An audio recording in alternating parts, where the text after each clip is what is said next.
High বন্ধুরা, রোজকার মতো আবারও আজকে এসে পড়েছি। আজ আমি আপনাদেরকে দেখাবো পেঁপের চাটনি। তো চলুন, গরম হয়ে গেছিলো, আমি দিয়ে দিয়েছি সর্ষের তেল। এখন আমি দিয়ে দেবো একটা শুকনো তেজপাতা। পেঁপে আর আম আমি একসঙ্গে সরু সরু করে কেটে নিয়েছি। এটা এখন আমি দিয়ে দেবো এর মধ্যে একটু হলুদ।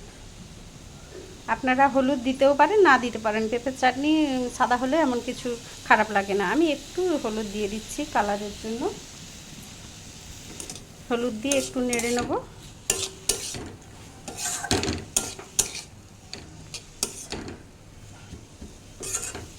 বেশি ভাজবো না বন্ধুরা। পেঁপেটা আমার একটু পাকা ধরে গেছিলো, একদম নরম হয়ে যায়নি, বাট হলুদ কালার এসে গেছিলো, সেই কারণে কালারটা আজকে খুব সুন্দর হবে চাটনি। তো দেখতে থাকুন। আর আমার কাছে ছিল গোল্লার রস, কাল রাতে রসগোল্লা আনা হয়েছিল, তো তার রসটা ছিল, সেটাই আমি এখন দিয়ে নেব।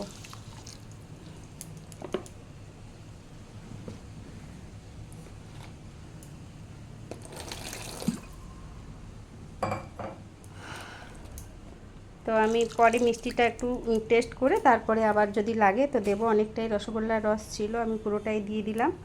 তো আপনারা দেখুন, এটা এখন ফুটতে থাকবে, পেঁপেগুলো সেদ্ধ হয়ে যায়।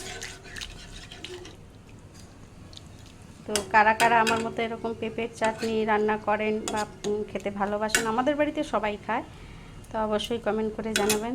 তো আপনারা দেখতে থাকুন চাটনিটা ফুটতে। বন্ধুরা, আমার চাটনিটা ফুটে গেছে, পেঁপে টেপে সব সেদ্ধ হয়ে গেছে। কালারটাও কি সুন্দর হয়েছে না বন্ধুরা।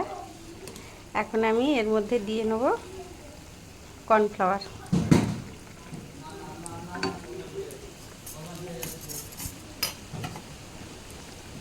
1 চামচ কর্নফ্লাওয়ার গুলে আমি এর মধ্যে দিয়ে দেবো।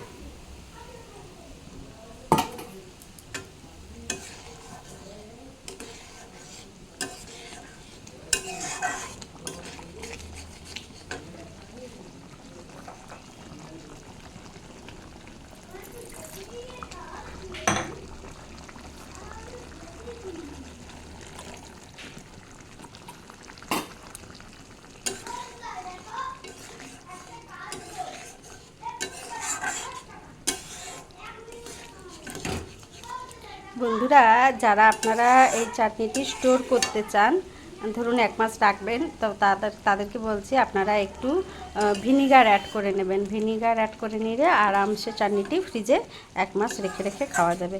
তো আমার এখানে তো 2 দিন হবে না, শেষ হয়ে যাবে। বাড়িতে সবাই একটু চাটনিটা খেতে পছন্দ করে, তো সে কারণে আমি আর ভিনিগার দিলাম না। আর আপনারা এটা চিনি দিয়ে বানাতে পারেন, গুড় দিয়েও বানাতে পারেন। তো আমার চাটনিটা একদম হয়ে গেছে। আমি সেই আবারও পুরনো কথা, যারা ফেসবুক থেকে দেখছেন তারা অবশ্যই অবশ্যই লাইক কমেন্ট শেয়ার করে দেবেন। আর যারা ইউটিউব থেকে দেখছেন তারা অবশ্যই আমার চ্যানেলটি সাবস্ক্রাইব করে দেবেন। আজকের মতো এখানেই রাখি, টাটা।